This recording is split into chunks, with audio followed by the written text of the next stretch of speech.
Forever One Memorial will honor the 58 lives lost on October 1st, 2017. The lives forever changed and the community that rallied together to confront the repercussions of the worst mass shooting in recent U.S. history.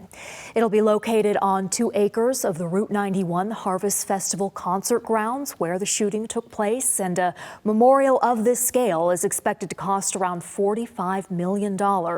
Here to explain more about efforts to fund it is Kelly McMahill, retired deputy chief for the Las Vegas Metropolitan Police Department and the current treasurer of the Vegas Strong Fund. Kelly McMahill, thank you for joining Nevada Week. Thank you for having me. And especially on this day, because as we record this interview, it is October 1st, and it has been 8 years since that horrific night. What is this day like for you? So typically, every year this day starts early. I wake up about 3 in the morning, and I've given myself the grace over the last few years to allow myself to go back to that moment when the phone call came in. It was unlike anything I'd ever been part of. I mean, the phone rang, and my husband, who was the undersheriff at the time, answered it. And now the current sheriff. Now our current sheriff. And I remember he looked at me and he said, "This is real. We have to go." And just the look on his face. I mean, we've been together for years. We have 5 children. We've been through a lot together. And that look and the way he said, "This is real, we have to go," I'll never forget that. And so I really try to start the day off prepping myself for the sunrise ceremony, which we attended this morning. It's beautiful, and every year we hear from a family member of one of the 58.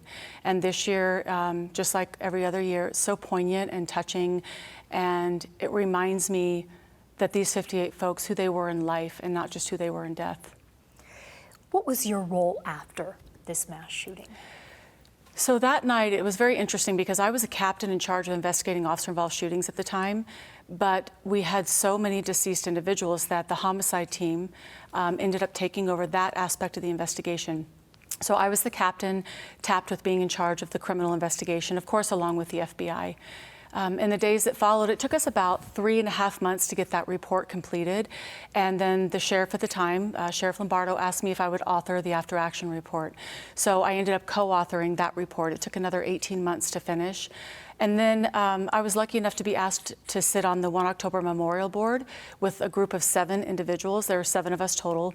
And we were the ones that chose, along with the help of the impacted community, the permanent memorial that design was chosen. And now, I don't know how I got so lucky, but I've been asked to be on the Vegas Strong Fund nonprofit, which is, we're in charge of fundraising and building this permanent memorial. How would you describe this task? First of all, it's humbling to be part of something that's so much bigger than myself. So for that, I'm grateful, but it's a heavy lift. It's $45 million, and it's not just the money. It's the heavy piece is that we owe it to so many people to get this done. There are family members of these loved ones that are gone that they'll never see again, and this is the lasting memorial to the people that they loved. It's a tribute to the survivors that were out there that night. There were 22,000 people at this concert, and so the heavy lift of this is going out and asking for money, which is never an easy thing to do, but doing it on behalf of this impacted community, it's an honor. And so we will get this done. We got off to a little bit of a rocky start, but we're starting to gain some momentum. What was that rocky start? So I think, I was asked to do some research on memorials, and what we found across the country, across the world actually, the best way to fund these memorials is through both public funding and private funding. And it's done a little bit differently everywhere, but the most successful are done in this way. So we really were hoping to go to the legislatures. We went up north. We had an entire 1 October day. We brought survivors with us and family members of those who died. And we had this amazing day up north. And we had a lot of hope that the lawmakers would come to us with something, with some type of funding, just to get us started. Unfortunately, that didn't come to fruition. It was really disheartening, sort of a crushing blow, I think, for all of us. And that was this past session. That was just this past session. What reason did they give?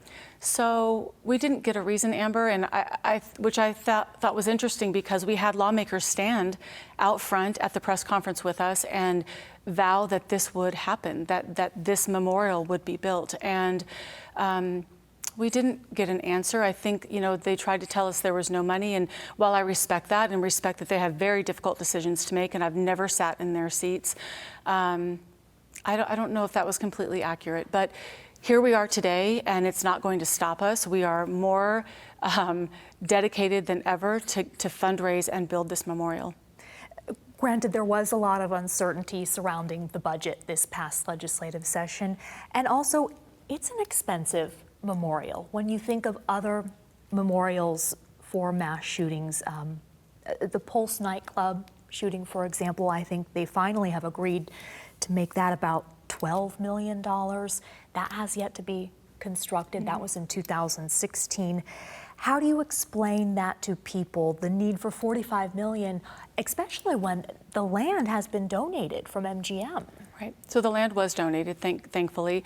And again, that's worth somewhere between $13 and $14 million. We are forever grateful for that donation.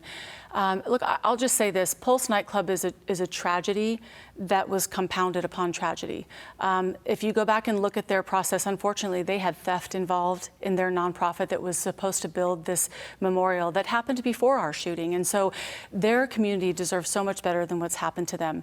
We are uniquely different here in Las Vegas. We always have been, we always will be. We are going to build a memorial that is a permanent, lasting, beautiful structure that pays homage to not just those that lost their lives, but the first responders that were there, to the resiliency of this city. And so $45 million is where we landed. Initially, we got a price tag of $71 million. We pared that down dramatically. But it's really not out of bounds when you consider that this is the worst mass shooting in U.S. history. The second closest thing that occurred, the tragedy that occurred next to this, would have been 9/11.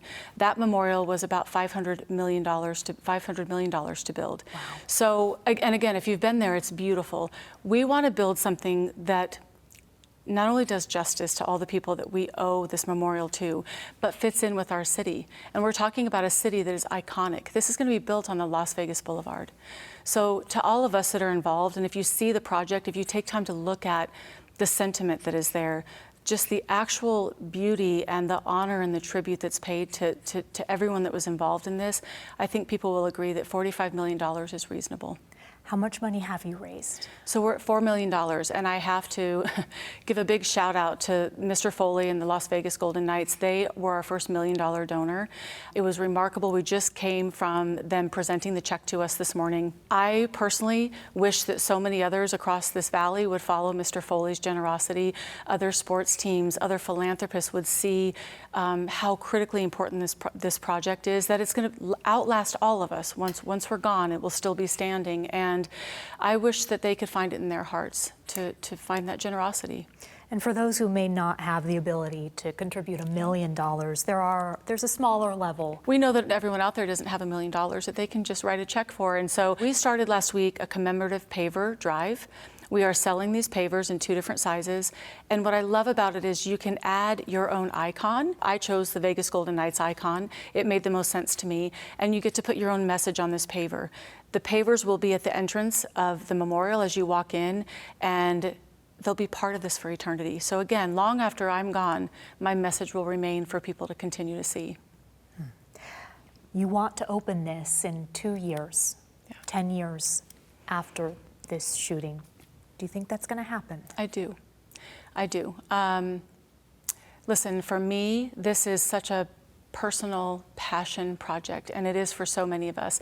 Vegas Strong Fund was started in the aftermath of 1 October. Their job initially was to gather all those funds that had been donated, millions upon millions of dollars, and those folks had to decide who got that money, right, based on their level of injury or whether or not they lost their life. Those folks were already deeply committed, and they're incredible leaders in our community. People like our prior mayor, Jan Jones-Blackhurst, right? She's our president. The group that I sit around the table with, they get things done. We will get this done. My husband, as a sheriff, is committed to getting this done. You can't go to a ceremony like we did this morning and listen to a father talk about losing his 31-year-old daughter, mother of 3, who died in her husband's arms. You can't listen to that and know the things that I know and not get this done. So there are people out there that will help us. We're just really getting started in earnest. Again, with public donations and private donations, we will get this built, and it will be the pride of Las Vegas when we do it. Kelly McMahill of the Vegas Strong Fund, thank you so much for joining Nevada Week. Thank you for having me. Appreciate it.